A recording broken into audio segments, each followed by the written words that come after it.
Good morning dear student, শুভ সকাল। প্রত্যেকে কেমন রয়েছো? আশা করি প্রত্যেকে ভালো রয়েছো। তাড়াতাড়ি করে যুক্ত হয়ে যাবে আজকের প্র্যাকটিস সেটে।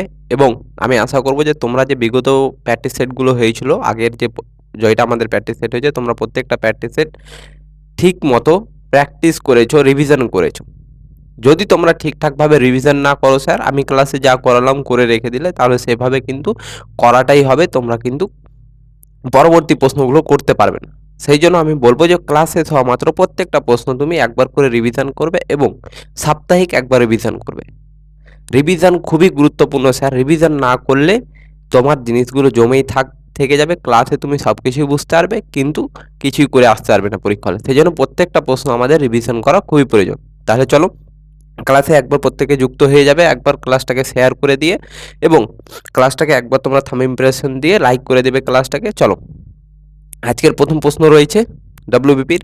প্রত্যেকটা প্রশ্ন স্যার খুব গুরুত্বপূর্ণ, তোমাদের একবারে পরীক্ষার পেপারে আসার মতো প্রশ্ন। আমি খুব বাছাই করে প্রশ্নগুলো নিয়ে এসেছি, খুবই গুরুত্বপূর্ণ হবে। তোমরা পেন পেপার নিয়ে বসে যাবে এবং ক্লাস চলাকালীন সম্পূর্ণ বোর্ডের দিকে ফোকাস রাখবে। এবং তোমরা যদি পারো তাহলে আমি করার আগে, সলিউশনটা আমি করার আগে তোমরা করার চেষ্টা করবে। প্রত্যেকটা প্রশ্ন বোর্ডে আসা মাত্রই তোমরা আমি করার আগে করার চেষ্টা করবে। যদি না পারো তাহলে স্যার সলিউশন দেখে নেবে। চলো, তাহলে প্রথম প্রশ্নের সঙ্গে আমরা শুরু করব। কি বলেছে? খুব সুন্দর প্রশ্ন। 1750-এর 20% এর 10% এর মান কত আমাকে বলেছে। তাহলে কি বলেছে স্যার? দেখো, 1750 বলেছে। 1750 এর কথাটা স্যার যেখানেই দেখতে পাবো সেখানে লাগিয়ে দেবো আমরা গুণ। তারপরে কি বলেছে? 1750-এর 20%। 20% মানে কি জানি স্যার? 20/100। আবার এর কথাটা আছে, তার মানে আবার গুণ। কি বলেছে? 10% এর মান কত? তাহলে 10% মানে কি স্যার? 10/100। তাহলে দেখো, এই শূন্য কাটলো, এই শূন্য কাটলো, এখানে এই শূন্য কাটলো, 2 দ্বারা আমরা কাটবো 5 হবে, এখানে এই 5 দ্বারা কাটবো, 3 5 15, 5 5 25, তাহলে হয়ে গেল 35। তাহলে আমরা স্যার অ্যান্সার কত পেয়ে গেলাম স্যার? 35। একেবারে খুব সহজ প্রশ্ন ছিল। D option, option D will be the correct answer. চলো, আশা করি দ্বিতীয়বার বলে দিতে হবে না, একেবারে সহজ অঙ্ক ছিল। চলো স্যার, পরের প্রশ্নটা করবে। কি বলেছে? 8 ব্যক্তির গড় ওজন 40 কেজি, অ্যাভারেজ, অর্থাৎ গড় চ্যাপ্টার থেকে প্রশ্ন রয়েছে। খুব সুন্দর প্রশ্ন, তোমাদের কিন্তু পরীক্ষার জন্য খুব গুরুত্বপূর্ণ। দেখবে, মনোযোগ সহকারে শুনবে কথাটা। কি বলছে? 8 ব্যক্তির গড় ওজন হতে 40 কেজি, অর্থাৎ 8 জন ব্যক্তি রয়েছে। 8 জন ব্যক্তির গড় ওজন রয়েছে 40 কেজি। এবার কি বলছে? যদি একজনকে সরানো হয়, এখান থেকে যদি একজনকে সরিয়ে দিই, অর্থাৎ 8 জনের মধ্যে যদি একজনকে আমি বাদ দিয়ে দিই, থাকবে 7 জন। তার মানে যে একজনকে আমি বাদ দিয়ে দিলাম, তাহলে কি বলছে? একজনকে সরানো হয় তাহলে গড় ওজন 38 কেজি হয়ে যায়।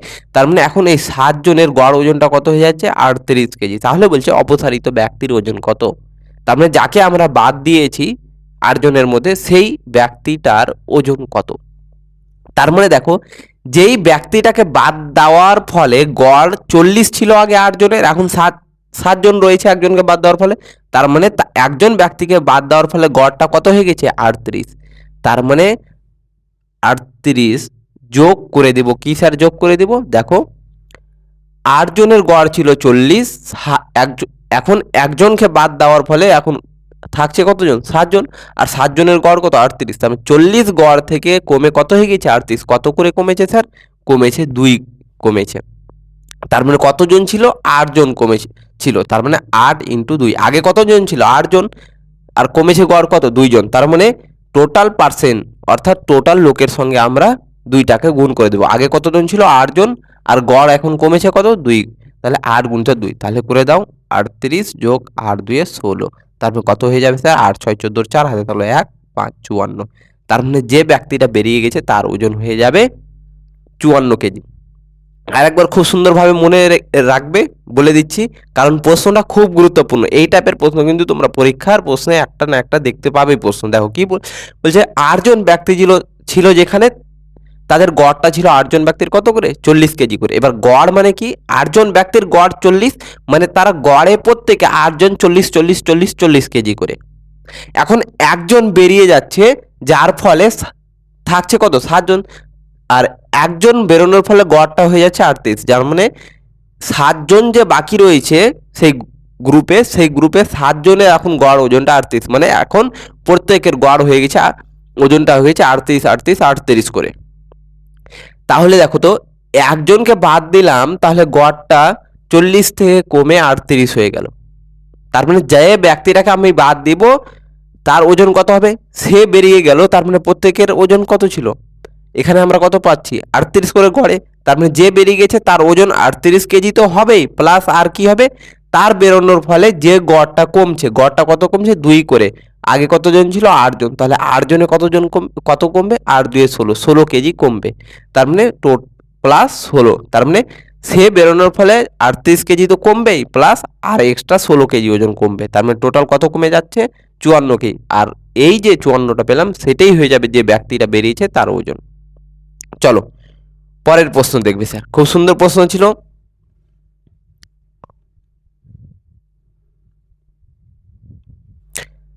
পরবর্তী প্রশ্ন কি বলছে স্যার, 3/4, 7/8 এবং 9/20 এর গসাগু কত? একেবারে খুব সুন্দর, একেবারে অনেক অনেক অনেক ইম্পর্টেন্ট প্রশ্ন, একেবারে খুব সুন্দর প্রশ্ন। দেখে নাও কি বলেছে, ভগ্নাংশ দিয়েছে আমাকে 3/4 কমা কি বলেছে 7/8 কমা কি বলেছে 9/20, এত এর কি বলেছে গসাগু কত, অর্থাৎ HCF হাইস্ট কমন ফ্যাক্টর গসাগু বলেছে আমাকে, গসাগু নির্ণয় করতে বলেছে। তার মানে দেখো এগুলো তো ভগ্নাংশ আছে, আমরা যদি ডাইরেক্ট এরকম থাকতাম 20 10 12 এরকমটা থাকলে তো আমরা এইভাবে করে নিতে পারতাম, কিন্তু দেখো এখন রয়েছে ভগ্নাংশে। তাহলে ভগ্নাংশে কিভাবে তুমি গসাগু বের করবে, একেবারে সেকেন্ডে বের করার নিয়ম বলে দিচ্ছি। দেখো যখনই এই টাইপের থাকবে তখন কি হবে স্যার, গসাগু বের করতে গেলে আমরা করে দিব ভগ্নাংশগুলোর উপরে যেগুলো আছে তাদের গসাগু 3 7 9, 3 7, 9 এর গসাগু। দেখো তো কোনো কমন ফ্যাক্টর আছে কি, কোনো সংখ্যা দ্বারা 3টাকে ভাগ যাচ্ছে না, তার মানে 1 দ্বারাই যাবে, তার মানে 1 হয়ে গেল গসাগু। তার মানে উপরের সংখ্যাটির গসাগু কত হয়ে যাবে 1, তার মানে উপরের সংখ্যাটির গসাগু করে বসিয়ে দিব উপরে, আর নিচে যেগুলো সংখ্যা রয়েছে তাদের লসাগু করে বসাবো নিচে। তার মানে লসাগু কত হয়ে যাবে 4 8 20 লসাগু যদি করি 4 দ্বারা 4 1 4, 4 2 8, 4 5 20, তার মানে 4 2 8, 5 8 40, তার মানে 1 কত হয়ে গেল 40। তার মানে আমাদের গসাগুটা স্যার কত হয়ে গেল 1/40। তাহলে মনে রাখবে যখনই ভগ্নাংশের লসাগু বা গসাগু বের করতে বলবে দুটো ফর্মুলা লিখে নাও, নোট ডাউন করে নেবে। লসাগু, আমাকে যদি লসাগু বের করতে বলে ভগ্নাংশের, তাহলে কি করব স্যার, উপরেরটাকে কি বলি আমরা, ভগ্নাংশের উপরেরটাকে কি বলি লব, আর নিচের গুলোকে হর। উপরের গুলোকে কি বলি লব, আর নিচের গুলোকে হর। তাহলে লসাগু যখন বের করতে বলবে তখন লব গুলির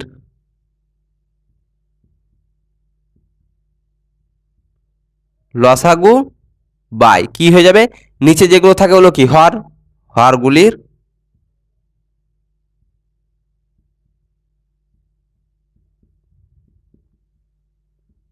গসাগু।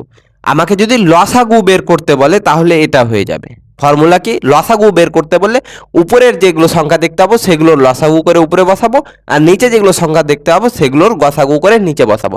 লসাগু বের করতে বললে উপরের সংখ্যার লসাগু করে উপরে বসবে, আর নিচের সংখ্যাগুলোর গসাগু করে দেবো, উল্টোটা করে দেবো। আর যদি আমাকে গসাগু বের করতে বলে তাহলে গসাগু বের করতে বললে উপরের সংখ্যাগুলোর গসাগু করে উপরে বসিয়ে দেবো, আর নিচের সংখ্যাগুলোর লসাগু করে নিচে বসিয়ে দেবো। তাহলে এই দুটো ফর্মুলা স্যার তোমরা খাতাতে নোট ডাউন করবে, খুব সুন্দর এবং খুব ইম্পর্টেন্ট, স্টার চিহ্ন দিয়ে তোমরা নোট ডাউন করবে। চলো নেক্সট প্রশ্ন,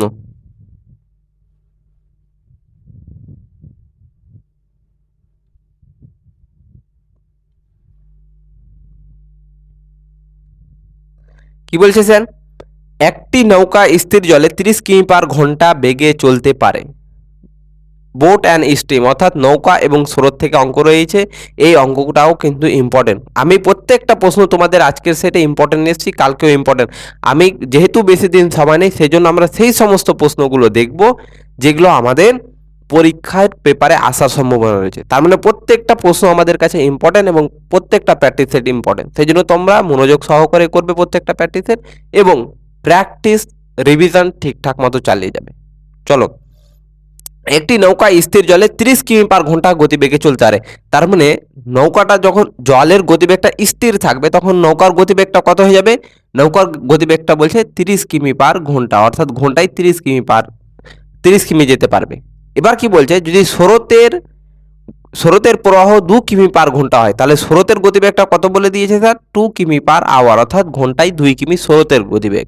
তাহলে বলছে যে 56 কিমি যেতে, আচ্ছা ডিস্টেন্স কত বলে দিয়েছে? 56 কিমি স্রোতের বিপরীতে যেতে নৌকার কত সময় লাগবে? তার মানে আগে আমরা বেসিক ফর্মুলা কি জানি sir? Speed equal to distance by time. Speed মানে কি স্যার? বেগ।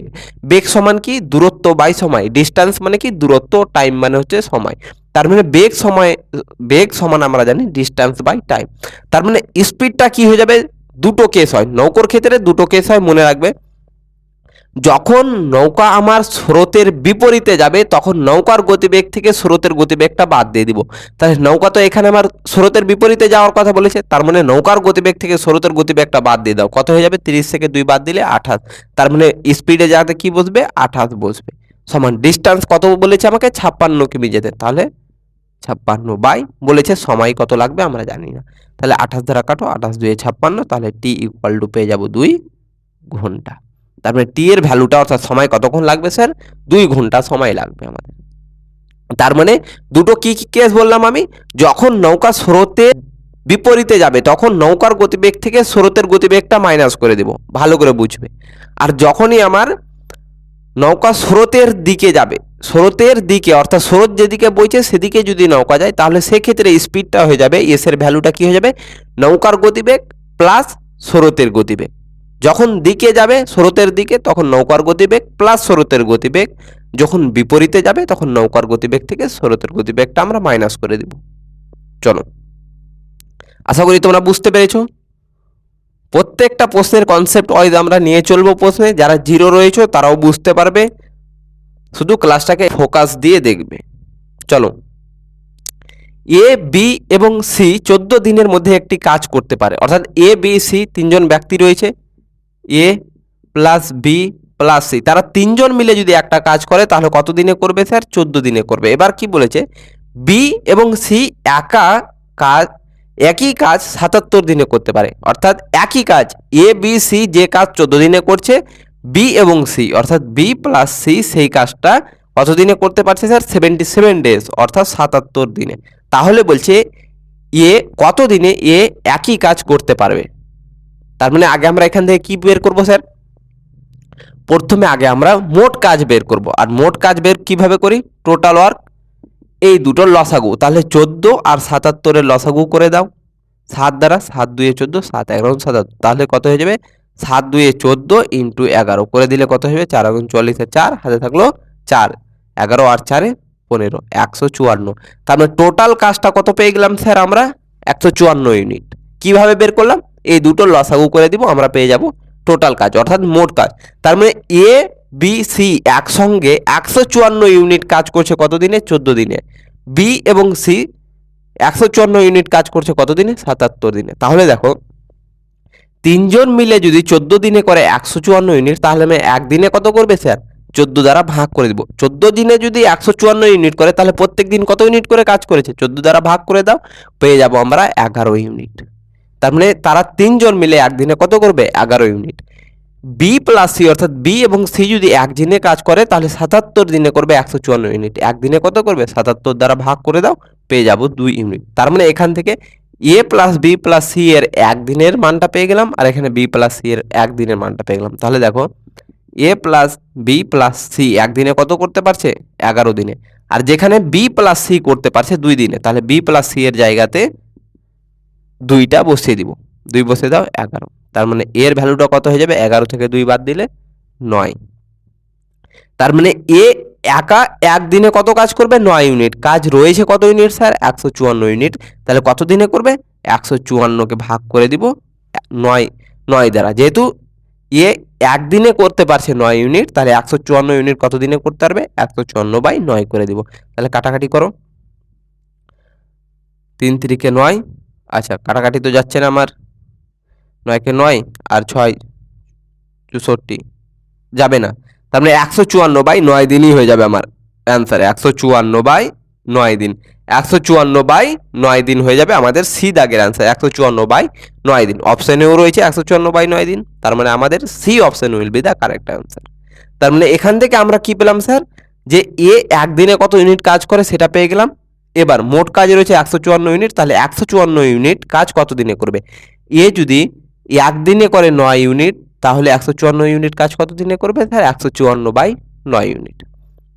তাহলে আমরা পেয়ে যাবো 154/9 দিনে। চলো পরের প্রশ্ন দেখবে স্যার।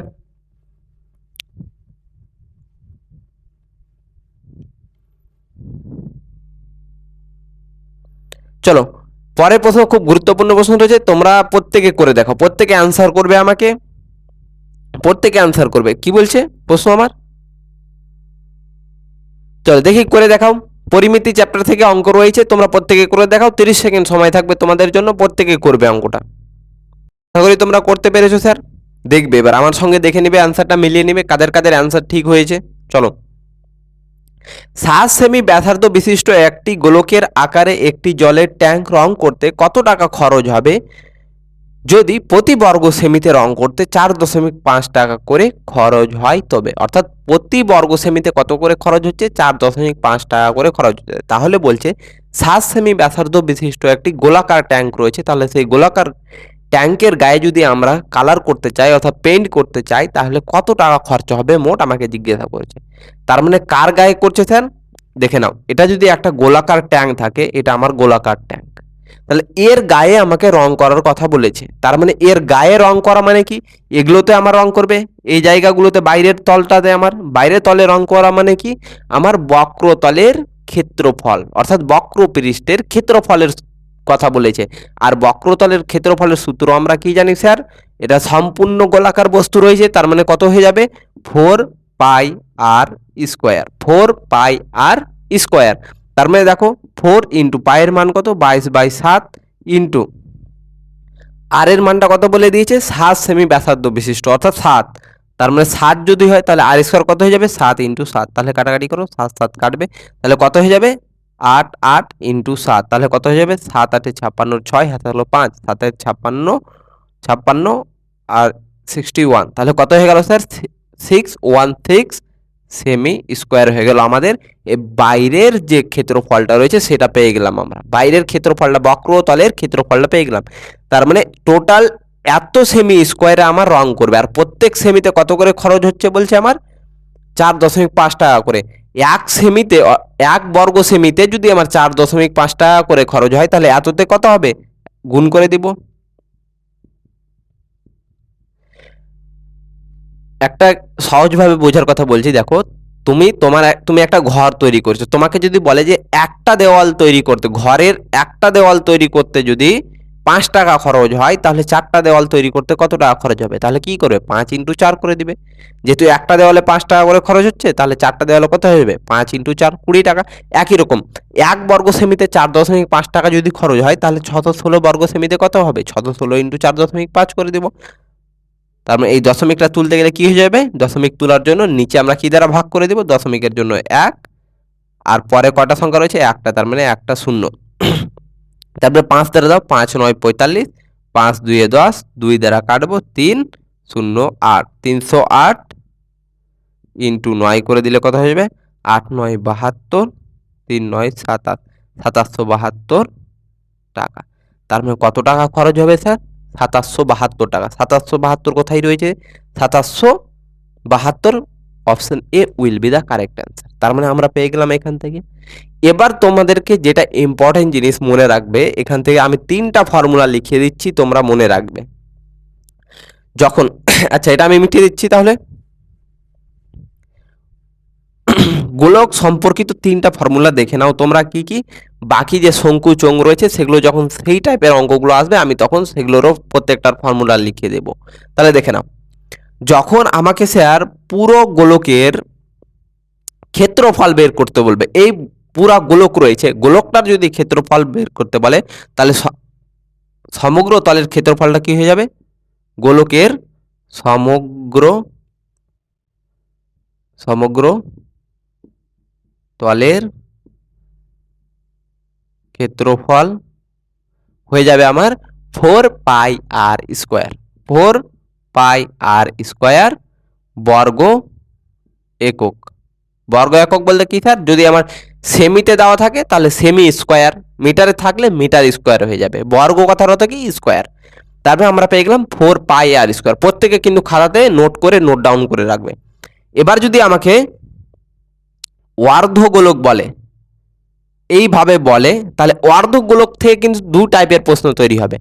একটা হচ্ছে কি স্যার, শুধু বক্রপৃষ্ঠের ক্ষেত্রফল। অর্ধগোলকের, এটা কি অর্ধগোলক, আমি আর লিখছি না অর্ধগোলক কথাটা, শুধু লিখে দাও অর্ধগোলকের বক্রতলের ক্ষেত্রফল।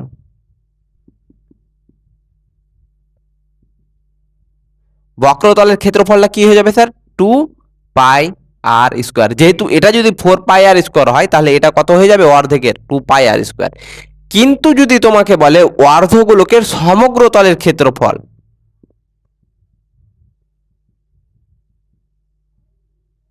সমগ্র তলের ক্ষেত্রফল বলে। সমগ্র তল বলতে কি স্যার, আমরা তো বক্রতলের ক্ষেত্রফল বলতে কি, এই বাঁকা যে তলটা রয়েছে এই তলটার আমরা ক্ষেত্রফল পেলাম 2πr² বর্গ একক। কিন্তু যখনই সমগ্র তলের ক্ষেত্রফল বলবে তাহলে দেখো এই বলটাকে কাটার ফলে, এই গোলকটাকে কাটার ফলে তো এখানেও একটা তল তৈরি হয়েছে, দেখো এই তলটা। তার মানে এই তলটা কি আমার বৃত্তাকার একটা তল। তার মানে এই তলেরও তো ক্ষেত্রফল ধরতে হবে, যেহেতু সমগ্র তলে বলেছে, তার মানে বাঁকা তল প্লাস এই তলটার ক্ষেত্রফল, তাহলে কি হয়ে যাবে, বাঁকা তলের ক্ষেত্রফল আমরা জানি 2πr²। আর এটা কি একটা বৃত্ত টাইপের তল রয়েছে, বৃত্ত টাইপের তল, আর বৃত্তের ক্ষেত্রফলের ফর্মুলা কি জানি আমরা, πr², প্লাস হয়ে যাবে πr²। তার মানে 2πr² আর πr² কত হয়ে যাবে, 3πr² বর্গ একক। তাহলে পেয়ে গেলে। এখান থেকে তিনটা কথা মনে রাখবে। সমগ্র তলের ক্ষেত্রফল বলতে গেলে যদি সম্পূর্ণ গোলক থাকে তাহলে কি হয়ে যাবে, 4πr²। যদি অর্ধক গোলক বলে আর শুধু বক্রতলের ক্ষেত্রফল বলে তাহলে 2πr²। অর্ধক গোলকে যদি আমার সমগ্র তলের ক্ষেত্রফল বলে তাহলে 3πr² মনে রাখবে। আর গোলকের আয়তন যদি বলে স্যার, আয়তন গোলকের, এই সম্পূর্ণ গোলকের যদি আয়তন বলে তাহলে হয়ে যাবে 4/3πr³। 4/3, আচ্ছা πr³ হবে, πr² হবে বোধ হয়, আচ্ছা πr² ঘন একক। 4/3 কি হয়ে যাবে, 4/3πr³ ঘন একক হয়ে যাবে আমাদের কি, এর সম্পূর্ণ আয়তনটা, যদি আয়তন বের করতে বলে। একবার মিলিয়ে নেবে তোমরা আয়তনের ফর্মুলাটা স্যার। চলো এখান থেকে এই তিনটে ফর্মুলা কিন্তু নোট ডাউন করবে।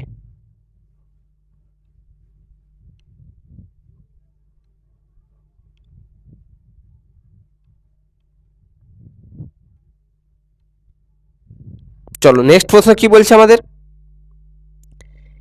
বলে একজন দোকানদার ধরে নাও, বলছে যে সে কেনা দামে তার জিনিস বিক্রি করে, অর্থাৎ সে যত টাকায় কিনেছে জিনিসটা সে দামেই বিক্রি করে দিচ্ছে, অর্থাৎ কোনো লাভ করছে না, কোনো লস করছে না। দেখবে অনেক সময় দোকানদার যখন সময় হয়ে যায় বাজারে, দেখবে যারা বাজার কিনতে গিয়েছো সবজি, অনেক সময় দেখবে দুপুরের বেলা কি বলে যে আমি সময় হয়ে যাচ্ছে বাড়ি যেতে হবে সেই জন্য কেনা দামে দিয়ে দিচ্ছি। অর্থাৎ সে বলতে চাইছে যে আমি যত টাকায় কিনেছি 1 কেজি তত টাকায় আমি 1 কেজি বিক্রি করে দেব। এবার কি বলছে, যদি সে 100 গ্রামের পরিবর্তে 80 গ্রাম ওজন ব্যবহার করে তাহলে তার লাভের শতাংশ কত। তার মানে আমি একজন দোকানদার, আমি তোমাকে বলছি তুমি আমার দোকানে কিনতে এসছো কোনো পণ্য বা দ্রব্য কিছু কিনতে এসছো, আমি তোমাকে বলছি যে ভাই তুমি আমার কাছ থেকে কেনো, আমি তোমাকে কেনা দামে জিনিসটাকে দিয়ে দিব। এবার তুমি যখন কিনতে বলো আচ্ছা ঠিক আছে, তুমি যখন কেনা দামে দিয়ে দিবে তাহলে আমাকে 1 কেজি দিয়ে দাও, তাহলে আচ্ছা 100 গ্রাম দিয়ে দাও। এবার আমি দেওয়ার সময় কি করলাম, তোমার সঙ্গে বেইমানি করলাম, 100 গ্রাম যেখানে দেওয়ার কথা 100 গ্রামের পয়সা নিলাম আর দিলাম তোমাকে 80 গ্রাম, তার মানে 20 গ্রাম কম দিয়েছি, তার মানে 20 গ্রাম আমি ঠকে নিয়েছি। আর যে জিনিসটা ঠকলাম, যে গ্রামটা 20 গ্রাম ঠকলাম, মানে 20 গ্রামটা কি করলাম আমি লাভ করলাম, এটাই অ্যাকচুয়াল লাভ হলো। তাহলে সেটাই বলেছে যে সে কত শতাংশ লাভ করেছে আমাকে বের করতে বলেছে। তার মানে দেখো এই টাইপের যখনই প্রশ্ন থাকবে স্যার লিখবে দেই আর দেখাই, দেই আর দেখাই। দেখাইটা কি, দেখাই যে টাকাটার দিচ্ছে বলছে কত টাকার, 100 টাকার, কিন্তু দেখাচ্ছে কত, আচ্ছা দিচ্ছে 80 টাকার জিনিস, 80 গ্রাম দিচ্ছে কিন্তু দেখাচ্ছে 100 গ্রাম, দেখাচ্ছে কত 100 গ্রাম, মানে 80 গ্রাম দিয়ে দেখাচ্ছে 100 গ্রাম, তাহলে কত গ্রাম লাভ করছে স্যার, 20 গ্রাম লাভ করছে।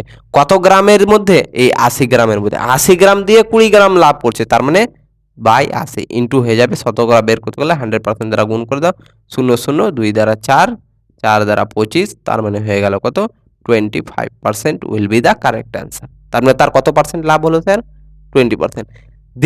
দিচ্ছে কত 80 গ্রাম, দেখাচ্ছে কত যে আমি 100 গ্রাম দিচ্ছি, তার মানে কত গ্রাম লাভ করছে, 80 গ্রাম দিয়ে 100 গ্রাম দেখাচ্ছে, মানে 20 গ্রাম ঠকছে, 20 গ্রাম ঠকছে কত গ্রামের মধ্যে, 80 গ্রামের মধ্যে, তাহলে 100তে কত ইন্টু 100, তাহলে পেয়ে যাবো 25%।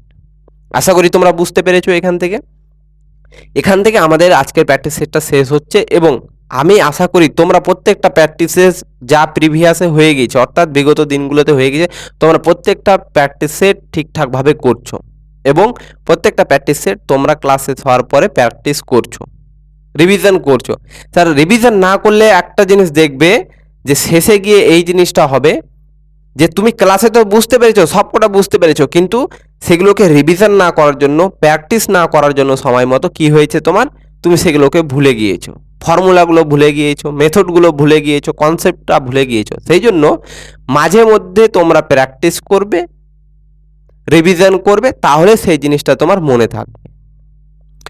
এই না যে এখান থেকে পড়ে নিলে তো আর কিছু পড়তে হবে না, তুমি আবার অন্য তোমার কাছে যে স্টাডি ম্যাটেরিয়ালস থাকে তাহলে সেখান থেকে তুমি তোলে সেখান থেকে প্রশ্ন কমপ্লিট করার চেষ্টা করো, যেই টাইপগুলো আমি করিয়ে দিচ্ছি। যদি কোনো প্রবলেম হয় স্যার, টেলিগ্রাম গ্রুপে আমাদেরকে রাত 8টার পরে সেখানে ছবি তুলে পাঠাও, সেই কোশ্চিনটা আমরা অবশ্যই করে দেব, আমাদের টিম রয়েছে, আমরা তোমাদেরকে অবশ্যই করে দেব, আমিই করে দেব, এবং সেটাও তোমাদেরকে ভিডিওর মাধ্যমে টেলিগ্রামে আমরা প্রোভাইড করে দেব, যে কোন জায়গাতে তোমাদের অসুবিধা হচ্ছে, প্রত্যেকটা ডাউট তোমাদের ক্লিয়ার করব। তবে একটাই শর্ত স্যার, সিলেকশন এবার নিতে হবে, সুযোগ মিক্স করা চলবে না, সুযোগ মিস করলে হাত থেকে চলে যাবে, আমাদের 2টা বছর নষ্ট হয়ে যাবে, আবার কখন ভ্যাকেন্সি আসবে তার ঠিক নেই। সেজন্য এটাকে লাস্ট সুযোগ মনে করে আমরা এমনভাবে পড়াশোনা করব যেন এবারই আমাদের সিলেকশনটা হয়ে যায় স্যার। এবং শুধু গণিতের জন্য না স্যার, গণিতে তোমাদের যা ভয় আছে আমি দূর করে দেব, কিন্তু বাকি যে সাবজেক্টগুলো রয়েছে সেগুলো তোমরা একেবারে মনোযোগ সহকারে পড়ে যাও এবং রিভিশন করে যাও। রিভিশন হচ্ছে এমন একটা জিনিস স্যার, যেটা না করলে তুমি সামনে এগোতেই পারবে না, একদিক থেকে করবে একদিক থেকে ভুলে যাবে, শুধু জমিয়ে রাখাটা হবে। সেই জন্য প্রত্যেকটা সাবজেক্টের রিভিশন ঠিক সময় মতো সপ্তাহে অ্যাটলিস্ট একবার করে রিভিশন করবে, এবং মান্থলি একবার, তাহলে জিনিসটা তোমার মধ্যে মেমোরাইজ হয়ে থাকবে। তা না হয় একদিক থেকে পড়বে একদিক থেকে ভুলে যাবে। কথাগুলো বলার জন্য তোমাদের কাছ থেকে অনেক মূল্যবান সময় নিলাম, তার জন্য আমি ক্ষমা প্রার্থী। আবার তোমাদের সঙ্গে দেখা হচ্ছে আমাদের পরবর্তী প্র্যাকটিস সেটে। ততক্ষণের জন্য তোমরা সুস্থ থাকো, ভালো থাকো এবং নিজের পড়াশোনা ঠিকঠাকভাবে চালিয়ে যাও। ধন্যবাদ।